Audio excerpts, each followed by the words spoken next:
قربان جائیں۔ نوجوانوں ذرا غور کرنا، میرے نبی کریم صلی اللہ تعالی علیہ وسلم کے بارے میں حضرت عائشہ صدیقہ فرماتی ہیں کہ عرب کی کواری لڑکیاں بڑی حیا والی ہوتی تھیں، لیکن اللہ کے پیارے رسول صلی اللہ علیہ وسلم عرب کی کواری لڑکیوں سے بھی بڑھ کر حیا والے تھے۔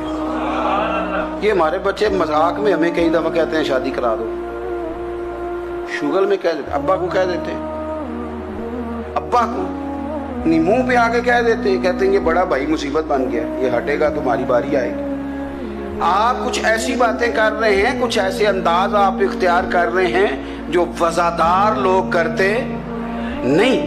شرم و حیا سے وہ چیزیں ٹھل جاتی ہیں، جو باتیں ہمارے بچوں کی زبانوں پر بے باکی کے ساتھ آنے لگی ہیں۔ یہ جو ہمارے لڑکے بن سنور کے نکلتے ہیں، یہ جو میک اپ کا خرچہ لڑکیوں کے برابر لڑکوں کا ہوتا جا رہا ہے، یہ جو لڑکے بھی رات کو چہرے پر کریم لگا کر کے سوتے ہیں، یہ بتا سکتے ہیں کہ مقاصد کیا ہے؟ بتا سکتے ہیں؟ یعنی بچے بھی بغیر شیمپو کے بال نہیں دھوتے، مثلاً کیا کرنا ہے آپ نے اس کا؟ بڑی بڑی قیمتی چیزیں جو ہیں وہ آپ نے رکھی ہوئی ہیں، مقصد کیا ہے؟ یہ جو ہمارے بچے بن سنور کے نکل رہے ہیں تو کیا دعوت دے رہے ہیں سوسائٹی کو؟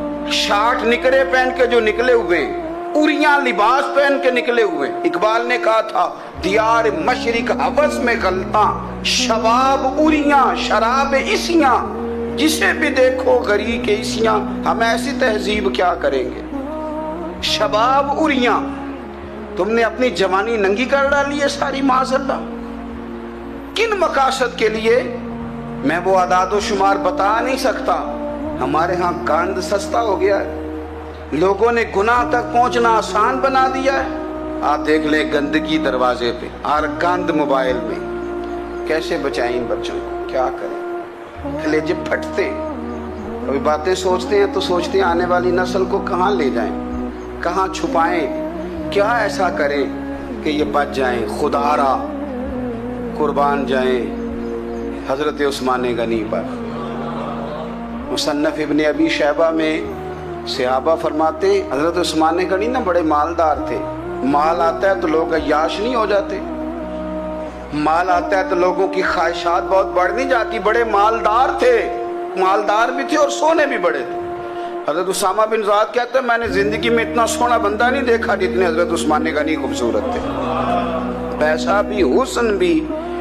لیکن فرماتے ہیں کہ حضرت عثمان غنی سب سے بڑھ کر اپنی شرمگاہ کی حفاظت کرنے والے، اور سب سے بڑھ کر صلہ رحمی کرنے والے، رشتہ داروں سے اچھا سلوک کرنے والے، حیا والے، شرم والے، پاکیزگی والے۔ آپ کا ذہن ہے، آپ صبح اٹھتے ہی ذہن بنا لیں کہ میں نے آج اتنا سبق پڑھنا ہے، آج اتنی تفسیر دیکھنی ہے، اتنی عبادت کرنی ہے، فلانی نعت میں نے دیکھنی ہے، فلاں خیر کا کام کرنا ہے، فلاں آدمی کے ساتھ نیکی کرنی ہے۔ صبح ذہن بنا لیں، آپ کا ذہن وہی کام کرنے لگے گا۔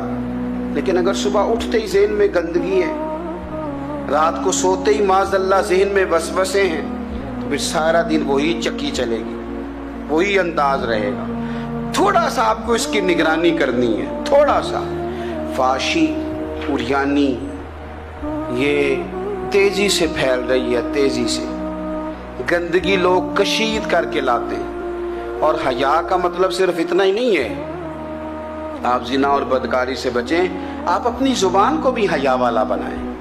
کوئی کچا کمزور جملہ، گندی بات، گالی کبھی بھی زبان پہ نہ آئے، آپ کا انداز حیا والا ہو، بے باک ہو جانا، بے باک بولنا۔ میں باریکی سے اس بات کو سمجھتا ہوں، اور میں آپ کو بہت ساری بزرگوں کے ارشادات کا نچوڑ عرض کرنے لگا ہوں۔ آپ اپنا ذہن صاف کر لیں، آپ کے بہت سارے کام ویسے صحیح ہو جائیں گے، کیونکہ ہمارے دین کے اندر زیادہ اجر نیتوں اور ارادوں پہ ملتا ہے۔ آپ کے جو اندر کی پاکیزگی ہے وہ بہت سارا فضل لاتی ہے اللہ کا، اور اگر دل ہی نہ پاک ہو، ذہن ہی نہ پاک ہو، تو وہ خیر کی چیزیں کس طرح کر کے داخل ہوں گی؟ نوجوان میری بات پر توجہ کریں۔ فرمایا وہ لوگ جو اپنی شرمگاہ کی والذین ہم لفروجہم حافظون، وہ لوگ جو اپنی شرمگاہ کی حفاظت کرتے ہیں۔ حضور غوث پاک رضی اللہ تعالیٰ عنہ فرمایا کرتے تھے، دو چیزیں انسان اپنی سنبھال لینا، ایک پیٹ اور ایک شرمگاہ، تو فرماتے تھے ولایت اس کے بڑی قریب آ جاتی۔ ہم نہ ان لذات میں الجھ جاتے ہیں۔ سیانے سیانے بندے، روٹی کمر سیدھی کرنے کے لیے کھانی چاہیے، زبان کے ذائقے کے لیے نہیں کھانی چاہیے۔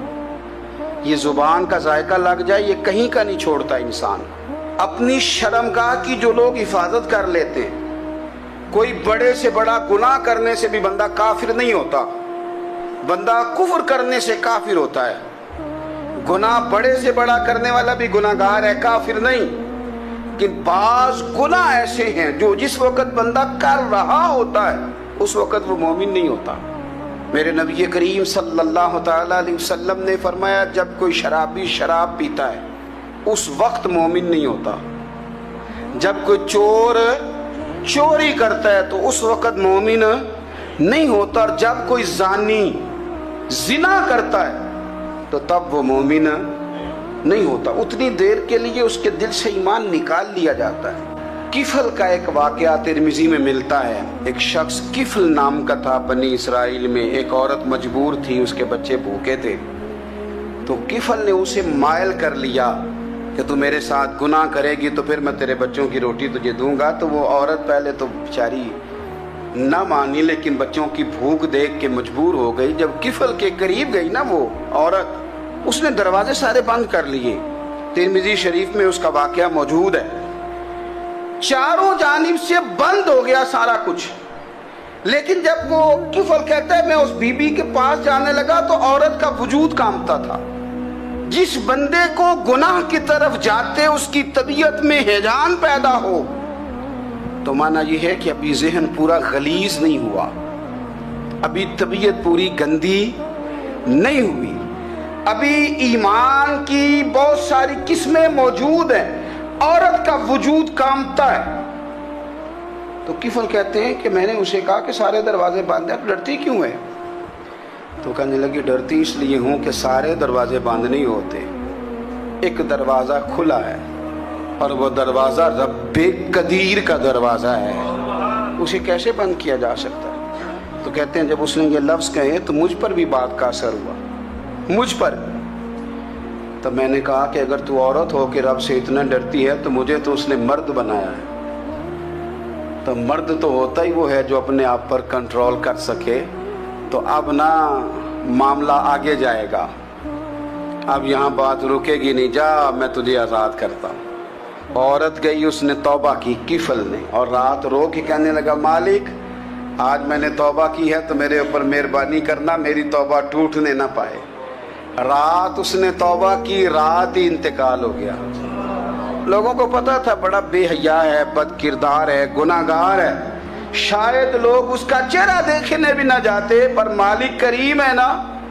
حضور فرماتے ہیں سویرے اس کے دروازے پہ لکھ دیا اللہ نے، لوگوں رب نے کفل کے سارے گناہ معاف کر دیے ہیں، اس کے دروازے پہ لکھ دیا گیا۔ جب آپ اپنی حفاظت کرنا چاہتے ہیں تو اللہ پھر اسباب بھی پیدا کر دیتا ہے۔ اپنی شرمگاہ کی، اپنی نظر کی آپ خوب حفاظت کریں۔ اور میں آپ کو ایک بات عرض کروں، ایک بندے کے باحیا ہو جانے سے نا، ایک بندے کے ٹھیک ہو جانے سے اس کے دائیں بائیں بے شمار لوگ ٹھیک ہو جاتے ہیں۔ نہ چاہتے ہوئے بھی آپ کی نیکی کا اثر آپ کے دوستوں پہ پڑتا ہے، نہ چاہتے ہوئے۔ اور ایک بندے کے بگڑ جانے سے اس کے دائیں بائیں بہت سارے لوگ بگڑ جاتے ہیں، بہت سارے لوگ بگڑ جاتے ہیں۔ آپ اگر اپنے لب و لہجے پر یہ پابندی لگا سکیں اور اپنے آپ کو اگر آپ سنبھال سکیں تو پھر یاد رکھیے گا بڑی ساری چیزیں بہتر ہو جائیں گی۔ اپنی شرمگاہ کی حفاظت کرنے والے الا علی ازواجہم، مگر یہ کہ اپنی بیویوں پر، او ما ملکت ایمانہم، یا اپنی شرعی باندیوں پر۔ اس زمانے میں جو لونڈی خریدی جاتی تھی اس سے بھی وطی کرنا جائز تھا، اگرچہ اب لونڈیاں موجود نہیں ہیں تو یہ فعل بھی موجود نہیں، سوائے اپنی بیویوں پر یا شرعی باندیوں پر۔ فَإِنَّهُمْ غَيْرُ مَلُومِينَ، فرمایا جو یہ کام کرے اس پر کوئی ملامت نہیں ہے، اپنی بیوی کے پاس شرعی طریقے سے جائے یا باندی کے پاس جائے۔ فَمَنِ ابْتَغَىٰ وَرَاءَ ذَلِكَ،